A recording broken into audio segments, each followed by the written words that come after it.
Hello everyone, welcome to vision JRF. सबसे पहले तो आप सभी को प्यार भरा नमस्कार। दोस्तों, आज के सेशन में हम डिस्कस करेंगे हायर एजुकेशन के टॉप 5 टॉपिक्स जहां से सबसे ज़्यादा सवाल आपके पूछे जाते हैं, या हम यूँ कहें कि पिछले 5 सालों में सबसे ज़्यादा जो पूछे जाने वाले जो टॉपिक हैं, जो बार बार आपके रिपीट हुए हैं, उनको आज के इस सेशन में हम डिस्कस करेंगे।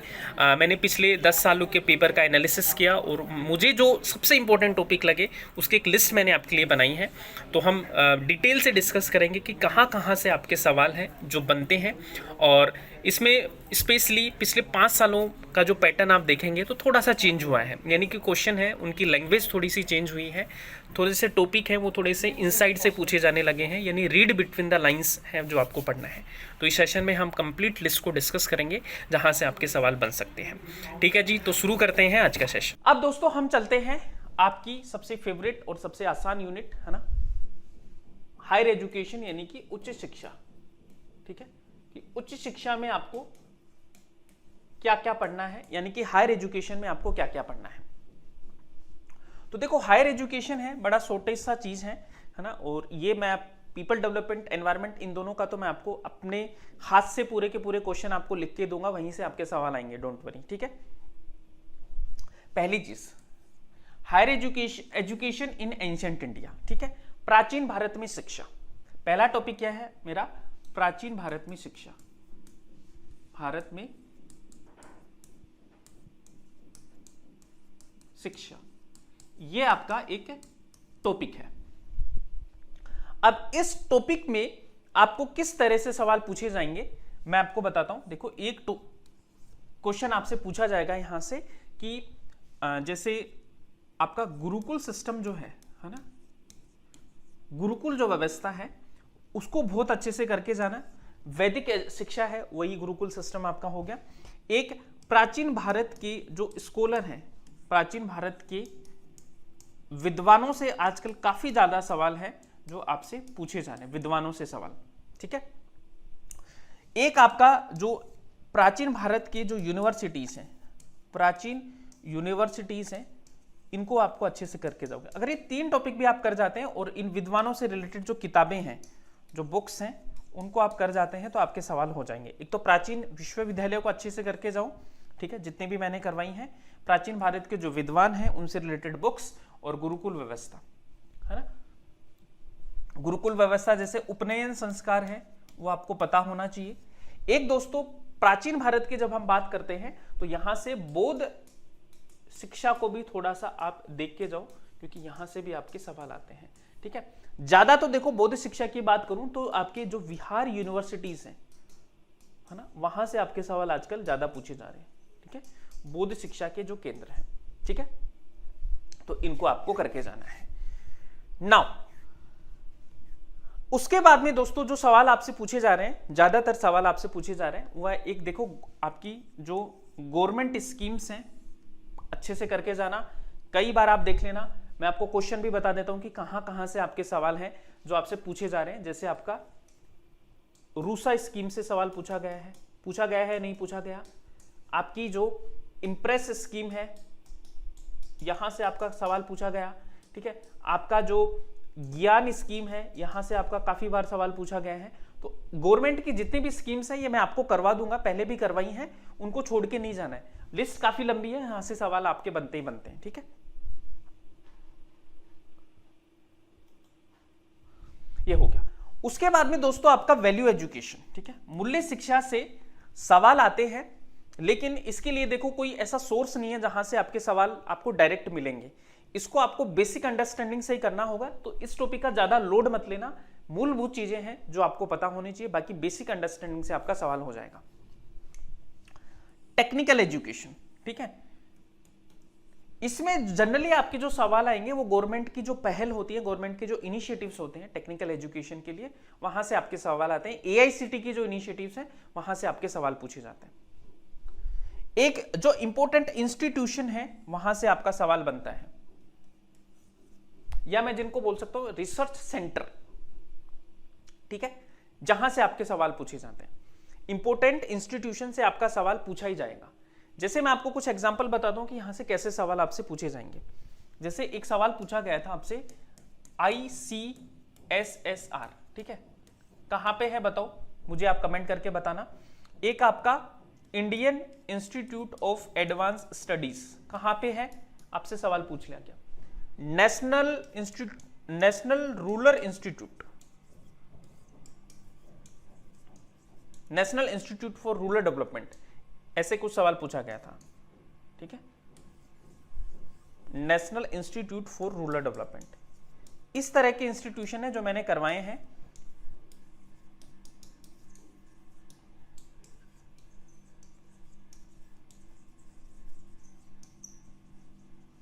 इस तरह से आपके, जैसे आईसीएसआर कहां पे है आपका, आईसीएसएसआर न्यू दिल्ली में, ठीक है। इससे सवाल पूछा गया था कि इसका स्थापना वर्ष क्या है, स्थापना वर्ष। तो अगर आपको पता है कि सर 1969 में हुआ था तो कोई गलत नहीं होगा। ये आपका शिमला में है, काफी बार आपका रिपीट हुआ है, ठीक है। और ये आपका हैदराबाद में है। ये आपके कुछ मोस्ट रिपीटेड पीवाईक्यूज हैं जो आपसे कई बार पूछे गए हैं, ठीक है। तो इन सवालों के लिए आप तैयार रहो। तो एक इंपॉर्टेंट इंस्टीट्यूशन, अब इसके ऊपर तो आप जितने गोले लगाने चाहो ना लगा लो। न्यू एजुकेशन पॉलिसी, एनईपी 2020 है, ये आप मान के चलिए एक सवाल आपको कहीं से भी टपक के आएगा। यहां पे 1 क्वेश्चन फिक्स है कि आना ही आना है यहां पे। अभी एनईपी 2020 को तो सब लोग अच्छे से करना, हम भी क्लास में अच्छे से इसको प्रिपेयर करेंगे, डोंट वरी, ठीक है। हम भी अच्छे से करेंगे। तो ये हो गया, ठीक है। New education policy, important institution, technical और वैल्यू एजुकेशन, गवर्नमेंट की स्कीम्स है, प्राचीन भारत की शिक्षा है। इसके अलावा दोस्तों अगर मैं पिछले 5 साल की बात करूं तो कुछ और टॉपिक हैं जो आपको निकल के आते हैं। जैसे एंशिएंट, ये तो सदाबहार टॉपिक है, पूछेगा। एक टॉपिक है evolution in post independence India और डिफरेंट कमीशन। तो इसमें आपके ब्रिटिश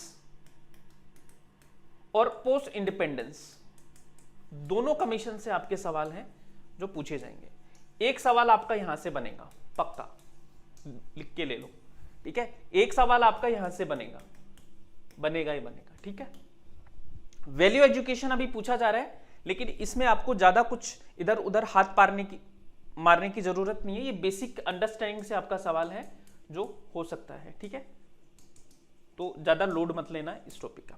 एक पॉलिसीज गवर्नेंस एडमिनिस्ट्रेशन में आपकी जो गवर्नमेंट की जो स्कीम्स हैं उसको आप करके जाना। यहां से एक सवाल आपका बनता है, वो है हमारा जो कॉन्स्टिट्यूशन है उसका, एक कॉन्स्टिट्यूशन के जो आर्टिकल्स हैं उनको थोड़ा सा करके जाना।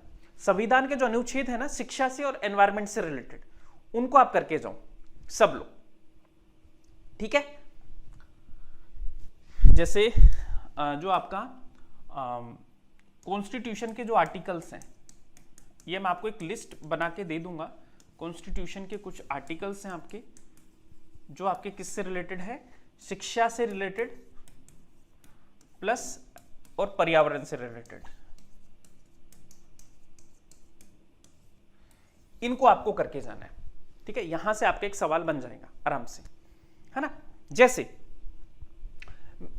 मैं बताता हूं आपको कि जैसे मैंने जब जेआरएफ का एग्जाम दिया था तब मेरे एक सवाल आया था, आर्टिकल 30 किससे रिलेटेड है, आर्टिकल 29 है वो किससे रिलेटेड है। पिछले हाल के सालों में एक सवाल पूछा गया था, आर्टिकल 48A किससे रिलेटेड है, ठीक है। आर्टिकल 21A किससे रिलेटेड है। इस तरह के सिंपल से सवाल आपसे पूछे जाएंगे जो शिक्षा से रिलेटेड है और जो पर्यावरण से रिलेटेड है, ठीक है। बस इतना कर लेना आप तो, ठीक है।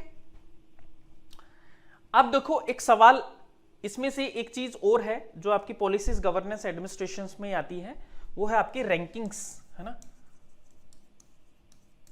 और रैंकिंग्स में आप देखेंगे ना तो पिछले साल के पेपर उठा के देखिए, एक ही रैंकिंग से सबसे ज्यादा सवाल पूछे गए हैं आपके, वो है NIRF। या तो इसका पूरा नाम ही पूछ लिया था एक बार, तो फुल फॉर्म बता दो, या इसके जो टॉप इंस्टीट्यूशन है उनके नाम बता दो, है ना। तो इसको थोड़ा सा कर लेना। NIRF की 2023 वाली रैंकिंग वैसे मैंने करवाई हुई है सारी चीजें, आप देखोगे तो मिल जाएंगी। NIRF की 2023 वाली रैंकिंग को आप आराम थोड़ा सा करके जाना, यहां से सवाल पूछा जाएगा, ठीक है एवरीवन। आर्टिकल्स करा दीजिए, सब करा दूंगा। आज हम डिस्कस कर रहे हैं कि हमें पढ़ना क्या है, बाकी हम करेंगे सारी चीजें, है ना। ये 2 यूनिट तो मैं आपको अच्छे से मतलब एकदम टिप्स पे करवा दूंगा, टेंशन मत करो आपको कोई भी, ठीक है। बस शर्त यही है कि रेगुलर क्लास में आना पड़ेगा थोड़ा सा। और देखो मेरा मोटिवेशन क्या है कि आप सब लोग आएंगे ना डेली, तो मैं डेली क्लास लूंगा और बहुत सारी चीजें हैं जो आपको फ्री ऑफ कॉस्ट भी दी जाएंगी, उसकी आप टेंशन मत कीजिए, ठीक है, पीडीएफ वगैरह। बट उसके लिए कंडीशन ये है कि आपका आना जरूरी है। ऐसा नहीं है कि आज आगे सिर्फ पीडीएफ के लिए क्लास में आ रहे हो, है ना, तो फिर वो थोड़ा सा मोटिवेशन थोड़ा डाउन होता है, लगता है कि आपको जरूरत नहीं है उस चीज की, ठीक है। सर पीडीएफ कहां से मिलेगा? पीडीएफ आपको टेलीग्राम चैनल से मिल जाएगा, ठीक है। पीडीएफ आपको टेलीग्राम चैनल से मिलेंगे, पीडीएफ आपको टेलीग्राम चैनल से मिल जाएंगे, ठीक है। तो ये कुछ टॉपिक्स हैं जिनको आपको बहुत अच्छे से करके जाना है और इस तरह के सवाल आपसे पूछे जाएंगे। अब दोस्तों जेआरएफ अड्डा ऐप के बारे में, वेबसाइट के बारे में, तो देखो अगर आपने जेआरएफ अड्डा ऐप की वेबसाइट को विजिट नहीं किया तो जेआरएफ अड्डा की वेबसाइट को विजिट कीजिए। साथ में टेलीग्राम चैनल आप फॉलो कर सकते हैं हमारा, जहां से आपको पीडीएफ मिलेंगी। और अभी आपकी नेट और सेट दोनों की टेस्ट सीरीज हैं जो आ चुकी हैं, तो नेट पेपर 1 की टेस्ट सीरीज आप अलग से ले सकते हैं, और पेपर 1 और पेपर 2 की भी आप लेना चाहते हैं तो वो भी आपके लिए अवेलेबल है। और मैं आपको पढ़ाता हूं हिस्ट्री पेपर 2, तो हिस्ट्री पेपर 2 का कोर्स भी आपके लिए अवेलेबल है, साथ में टेस्ट सीरीज भी आपके लिए अवेलेबल है, जिसमें 31 टेस्ट हैं जो आपको मिलेंगे पेपर 1 एंड पेपर 2 के मिलाकर। इसके अलावा दोस्तों सेट की टेस्ट सीरीज भी आ चुकी है। अभी हिमाचल प्रदेश, आपका Gujarat, Karnataka set, West Bengal set, इन सब की टेस्ट सीरीज हैं जो आपके लिए अवेलेबल है, जिसमें 10 फुल लेंथ मॉक टेस्ट होंगे। जितने भी आपके स्टेट हैं उन सब की टेस्ट सीरीज है वो आपके लिए अवेलेबल है 15 स्टेट्स की, तो इसको आप ज्वाइन कर सकते हैं। कोई भी डाउट हो, कुछ भी पूछना हो तो हमारी सपोर्ट टीम से आप बात कर सकते हैं, इनसे आप क्वेरी कर सकते हैं। चलिए जी, ठीक है। और जेआरएफ अड्डा की जो टेस्ट सीरीज है उनको एनरोल कैसे करना है? कोर्सेज पे जाना है, कोर्सेज पे जाके आपको टेस्ट सीरीज टैप करनी है। टेस्ट सीरीज टैप करके आप जो भी सब्जेक्ट की टेस्ट सीरीज लेना चाहते हैं उसको आप ज्वाइन कर सकते हैं।